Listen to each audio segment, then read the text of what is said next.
What's up, family? This is Sensei from Rod Fit Nation. Welcome to the channel. This is where we talk about miles, money, and muscle, man. This is about living life, enjoying it.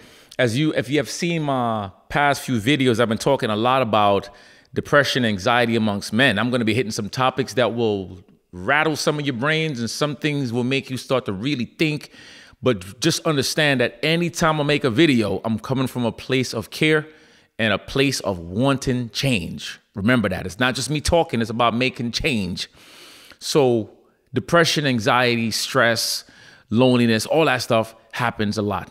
And it's something that's just natural. It's naturally happening. It's not happening by force, it's happening just naturally. It's people not paying attention to oneself and allowing things to take over after a certain period of time. It could be something that happened in your life in the past, maybe something you think is going to happen. This stress, all these feelings, it happens naturally, man. I mean, there's no way I can put it. It's not forced. You don't take a pill to get it. You know what I'm saying? You don't dream about it. Depression comes. It comes, but it comes over time, not right away. But today's topic, before I even say what today's topic is, I know you see the title. This is not a racial thing. I'm using black on black crime as a thing because I'm black. And I'm going to speak on what I see and what I experience as a black man with my black men. I'm on the phone talking to my brother Mexico. Big shout outs to Mexico. And he said, yo, man, what do you think about doing a topic on black crime?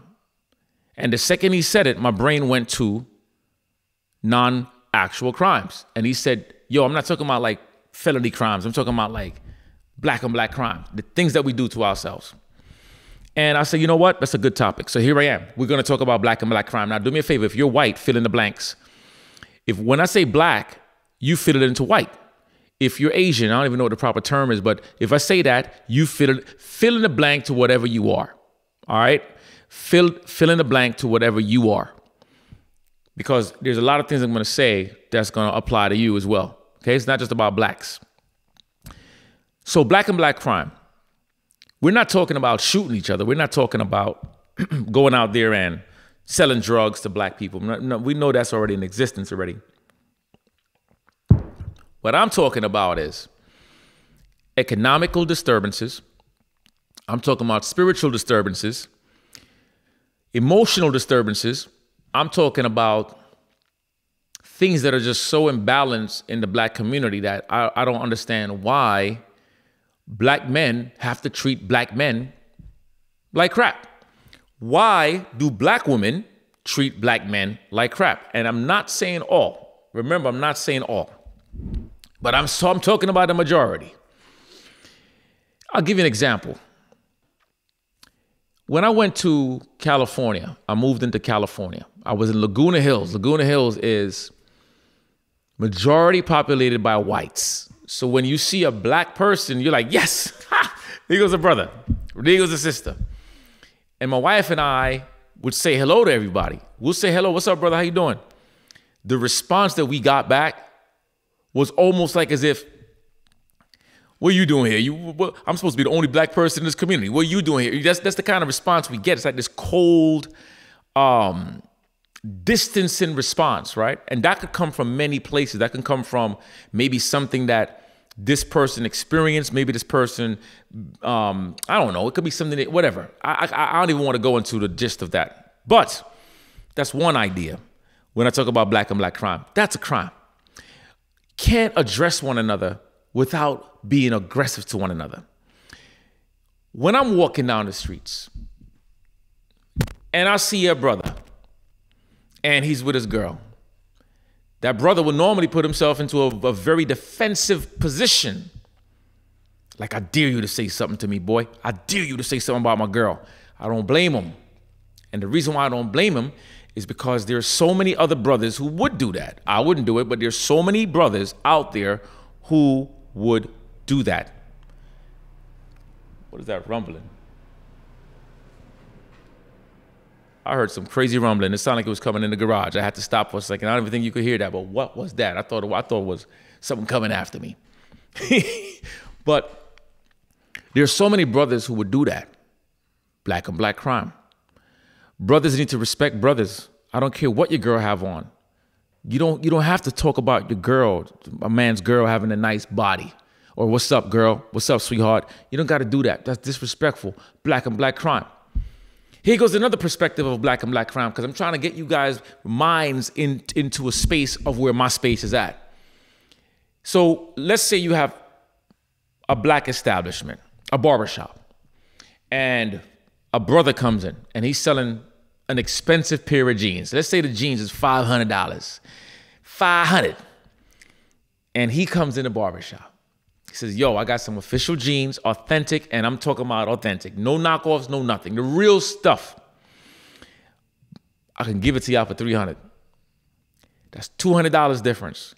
A brother will be like, yo, that's dope. Yo, what about $225 though? What about $200? What about $200? What? I'm saving you $200. Black people always feel, because we are the same skin color, we owe each other. And that's black and black crime. Now the white man comes in with the same exact pair of jeans. That's $500 and he's selling it for $550. Chances are the black man will buy the jeans for the $550. You don't believe me? Then that means you ain't living on this planet, because this is exactly what happens in the black community. Once again, when you hear me say black, fill in the blank to your own space. Because maybe you can relate to it, maybe you can't. But it's okay. Still stick around and listen to the video. Watch the video. Whatever you're doing, take in the words I'm talking about. Because there's no topics off the table. Zero topics. Okay? This necklace that I bought, you guys saw me put my bag that my wife made with my club, my name and everything. And I said I paid her full price. Just because she's my wife, that's a business she got. She takes time to build that bag. Listen, I paid her full price. The other day, I can't make this up. I'm going uptown, right? I decided to stop at this vegetarian restaurant to buy my ackee patties. Ackee is a Jamaican dish. You might not know what that is. Maybe you do. Leave it in the comments if you know what ackee is, okay? So they didn't have any. So I made a detour, went around, and I seen a brother sitting with a tent that had a multitude of these different jewelries, like copper-based jewelry. And my spirit just said, yo, because I always wanted, because I like necklaces. I love necklaces, right? Not diamonds, not gold, but stuff like stone, power, right? And I yelled, yo, bro, what up, right? He said, yo, what up, son? So I said, all right, yo, what's the price for those necklaces? He said, yo, different rate, different prices. I knew it was a dumb question because I know it's different prices anyway, but I wanted a price point because I had my trailer on the truck and boom, boom, boom, boom, boom, right? So I said, all right, yo, I'm gonna pull over. So I had to find a spot, came into this parking lot. I go over to him. I said, what's that price? He's like, $150. What's that price? $175. What's that price? $50. What's that price? $75. And I'm listening. I had no intention of spending money today. No intention of spending money. And he gave me the price for this one. This one is a banger. All right. This necklace right here is a banger. He called this the king piece. It is a king's piece. It's weighted, handmade. He makes the jewelry. I said, yo, you know what, brother? Let me go get my money. I paid him his full price. I gave him the exact money he charged, cash, and he gave me back my change. That's how business is supposed to be. It's not supposed to be, yo, let me get a discount. Now, don't get me wrong. I do that. I'm guilty of that. You know what I mean? Like my boy Magoo was selling this Trask breather, air breather for the bike, and he had a specific price. It was a good price too, but I still say, yo, man, what about hook me up with, what's the brother discount, right? So I'm guilty of that as well. So I'm not sitting here speaking like I'm not guilty. I'm telling you that this is what I'm paying attention to in my life. I'm being more mindful to not do that stuff anymore. If a man is asking a price, there's nothing wrong with negotiation, because negotiations gets you a long way. But sometimes you got to stop to think what a brother's going through when he's out there trying to make a living and aiming to feed his kids. And every time we downplay that with our own people, we have problems. And then you're going to go into these other stores that's white owned. If you're a white person, please don't feel negative about it. But it's the facts, right? You go in a store that's white owned and you would pay top dollar, but yet you come out to your own people and degrade your own people. So we got to stop these black and black crimes. We're talking about emotional, mental, spiritual, physical, financial. We're talking about all of that. We got to stop the black and black crime. All right. So sometimes that also comes from how we grew up, the things that we experience, the things that we were taught that we think is the way of life. We're taught to believe that we are supposed to be allowing each other to fail. Okay, financially fail because we rob each other, we hold each other down, we degrade each other, we debate each other, we try to negotiate way too much. Negotiations come from a few cents. If it's something is $1,000, bro, can I get it for like $950? I get it, that's fine, right? I get it, but if the brother says no, bro, pay him the money, man. Support your brother. Give him what he's earning, especially when it's honest living. So my thing is this: depression is not only about, people who feel sad for themselves. Depression can come in many different places. You got people out there who had nowhere to go. They didn't know what to do. They didn't know where to turn. Nobody's hiring them. Maybe they did years in jail. Maybe their record is messed up. They might have some kind of mental imbalances and they're trying to make a living, right? Their wife is probably home yelling at them. The kids is like, oh, daddy, you this and that. And you know what? They might not feeling so good. Their morals are shot. Their ethics are shot. But now they're out there trying to make a living and saying, yo, I'm going to make ends meet. And you know what? They got a pure mindset. I want to give you an example of what this means. And this is going to come from a lot of places. I want you to think about this as men. Think about this as men.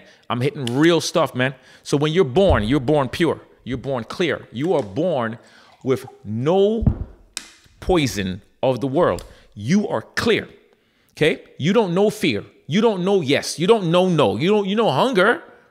But you do know that somebody's going to come feed you when you're hungry most of the times.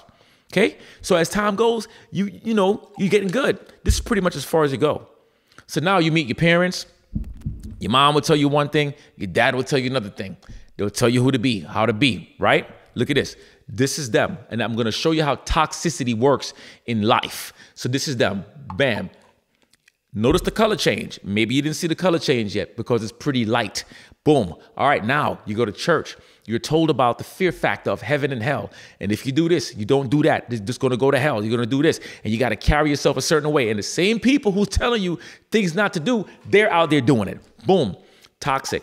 Okay. Now you go to your doctor. Your doctor is telling you, yo, you need to take 5 of these pills. If you don't take these pills for the rest of your life, you're going to die. And bam. Toxic. You see where that's happening? The clarity left. Your girlfriend.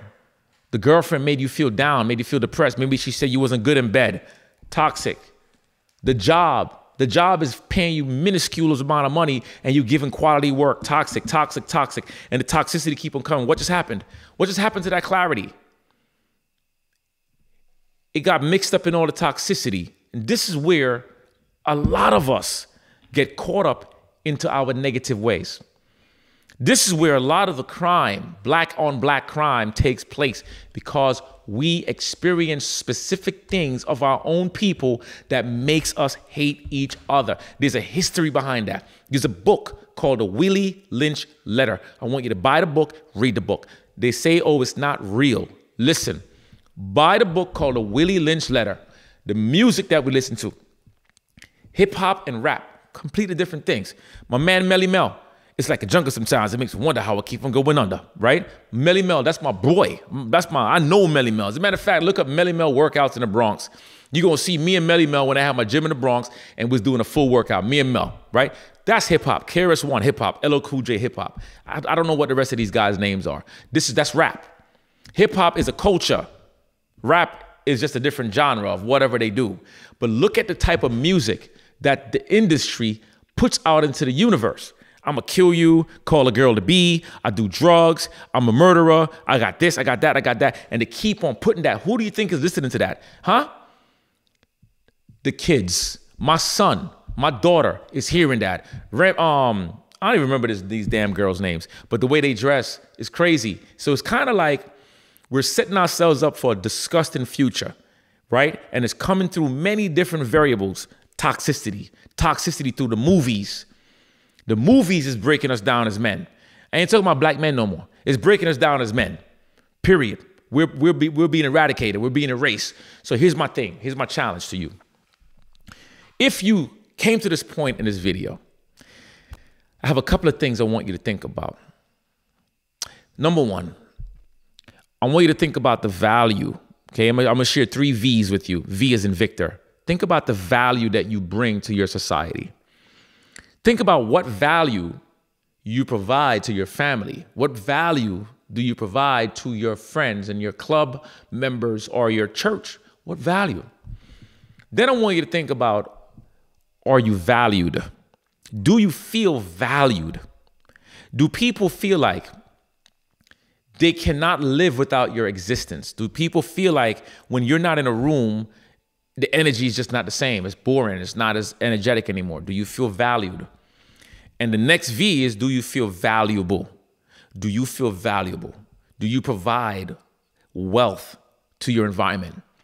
Do you provide a specific amount of energy to your environment? Do you inspire? Do you encourage people? Are you valuable? So we got the value, the valued, and the valuable. That's the 3 V's I want you to think about.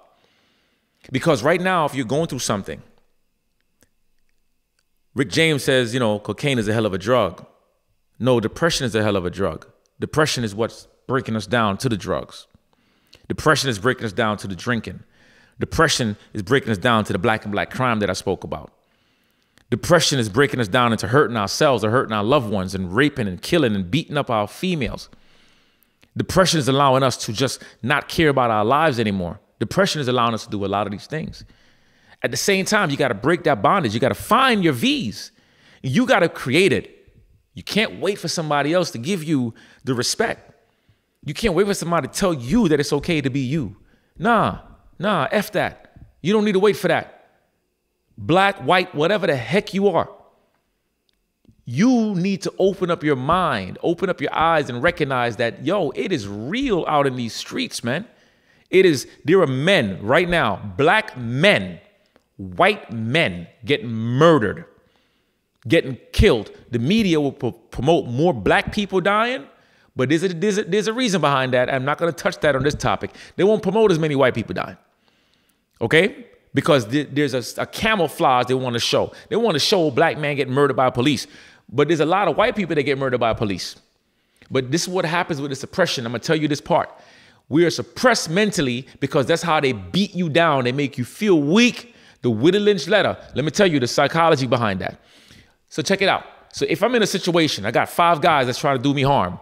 I'm going to pick out the biggest dude. I'm going to pick out the strongest dude, and that's the dude I'm going to aim at. I'm going to break his legs.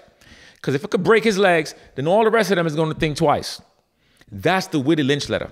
Okay? So the media will play on this Willie Lynch letter mindset, and it will give you consistently, this was happening, this was happening. Now, as parents, you know, you start to feel afraid. Black men is walking around depressed and stressed and bothered now. White people, please do not, I repeat, do not say you understand where we're coming from, because this part you do not. There are things that we can relate to. This part you do not, because the billions of dollars that's already been placed to create this fear-mongering, it's unprecedented. So you got black men now who don't even know how to operate with a police officer. You got black men who don't know how to operate with a female, because every little thing you do, your life is on the line, your freedom is on the line. And let me tell you, it really works on our psyche. When you walk into a store, white people looking at you like, what? But yo, let's face the facts. Most of these serial killers and mass murderers is white people, now black people. But you see how the media works. The media pushes it. And I know I said I'm not going to go too much into the race. Guess what? I guess I did. Because I tell you, when I speak through spirit and I speak through passion. It's facts. Black on black crime needs to stop. We need to start to love each other more. When we start to love each other more and stop being so judgmental of one another, then you start to embrace the other side as well.